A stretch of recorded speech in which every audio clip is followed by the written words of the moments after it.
Hello students of class 8।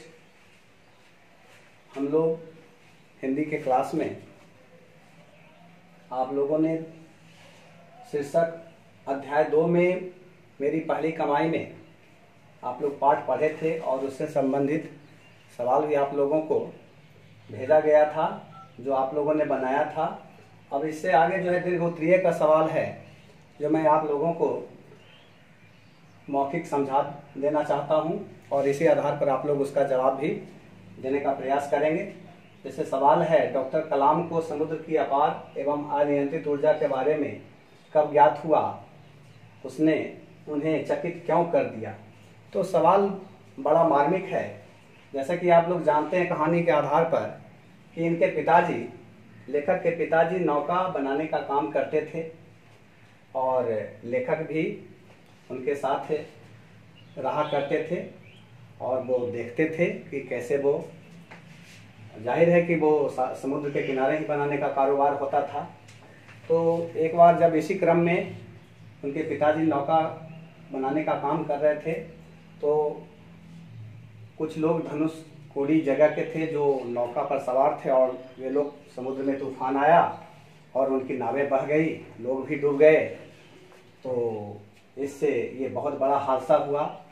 इसमें इनका नौका, इनके पिताजी का नौका कारोबार सब बंद हो गया और बहुत नुकसान हुआ, आर्थिक क्षति भी हुई। तो ऐसा तो लेखक ने कभी नहीं देखा था, लेकिन ये जो घटना उनके सामने घटी इसने उन्हें बहुत ही विस्मित कर दिया, चकित कर दिया। और उसी समय लेखक को लगा कि समुद्र की अपार और अनियंत्रित ऊर्जा क्या होती है और जिसने उन्हें चकित कर दिया। तो यही इसी माध्यम से आप लोगों को इसका जवाब देना है। अब आप लोग समझ रहे होंगे कि क्या जवाब देना है। फिर दूसरा जो सवाल है, डॉक्टर कलाम को अपनी पहली तनख्वाह कब और किस काम के लिए मिली। तो डॉक्टर कलाम के एक मित्र थे पिताजी के, शमशुद्दीन, जो अखबार बेचने का कारोबार करते थे। तो उनको ज़रूरत पड़ती थी कुछ लोगों की जो उनके बोझे को उतार दें, चढ़ा दें, या गिरा पड़ा हुआ सामान है उसको उठा दें। तो ऐसे में डॉक्टर कलाम साहब अपने मित्र की मदद करते थे और उनके काम में सहयोग करते थे। और इसी के बदले में उनके जो मित्र थे उन्होंने कुछ रुपये दिए थे जो उनकी पहली कमाई के रूप में उनको मिली थी। तो इस प्रकार आप लोग इसका भी जवाब लिख लेंगे, मैं समझता हूँ। फिर अगला सवाल है, नए शिक्षक ने डॉक्टर कलाम को पीछे वाली बेंच पर बैठने को क्यों कहा। तो ये भी सवाल बहुत अहम है।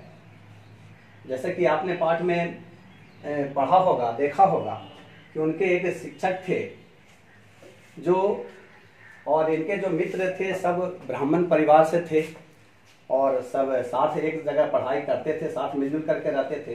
तो एक बार जब इनके शिक्षक क्लास ले रहे थे तो उन्होंने ब्राह्मणों के बीच में इन्हें बैठा हुआ पाया तो उन्हें लगा, भेदभाव उनके मन में आ गया और ये शिक्षक ने उन्हें कहा कि आप पीछे वाले बेंच पर चले जाएं। तो इससे लेखक के मन में बड़ा जो है बुरा लगा। लेखक को ये अच्छा नहीं लगा कि एक शिक्षक को ऐसा नहीं होना चाहिए, लेकिन उन्होंने इसका कोई अवज्ञा नहीं की और वो इस प्रकार पीछे चले गए। तो यहाँ पर भेदभाव के कारण ही जवाब होगा कि शिक्षक ने उन्हें ऐसा करने को कहा। फिर अगला सवाल जो है आपका, डॉक्टर कलाम के जीवन पर शिक्षक अय्यादुरै सोलोमन का क्या प्रभाव पड़ा। तो इनके एक बड़े ही हितैषी शिक्षक थे अय्यादुरै सोलोमन। तो ये हमेशा उनका हौसला अफजाई करते थे, उनको सहयोग करते रहते थे, प्रोत्साहित करते रहते थे कि आप जीवन में जो कुछ भी करना चाहते हैं इसके लिए आपको सबसे पहले दृढ़ निश्चय करना होगा और उसके अनुसार फिर उसके लिए आप काम करें तो निश्चय ही वो कार्य आपका सफल होगा और आप जीवन में आगे बढ़ सकेंगे। तो इस प्रकार इनके जीवन पर शिक्षक अय्यादुरै सोलोमन का बहुत ही गहरा प्रभाव था। तो इस प्रकार आप लोग, मैं अब समझता हूँ कि आप लोग अपने भाषा में ही जो मैं बता रहा हूँ इसी आधार से कहानी को पढ़ते हुए जरा एक बार फिर देख लेंगे और अपने मनन से इस पाठ के आधार पर इसका आप लोग जवाब देंगे। धन्यवाद। आज इतना ही आप लोगों के बीच में। तो आप लोगों को जो मैंने इन प्रश्नों से जुड़ा हुआ जो भी जवाब मैंने दिया, आप लोग भी मंथन करते हुए पुस्तक को ज़रा सा ध्यान में रखते हुए बनाएंगे और व्हाट्सएप के माध्यम से इसे इसका आंसर शीट भेजेंगे और फिर उसके बाद आप लोग फिर उसको कॉपी में डालेंगे। धन्यवाद।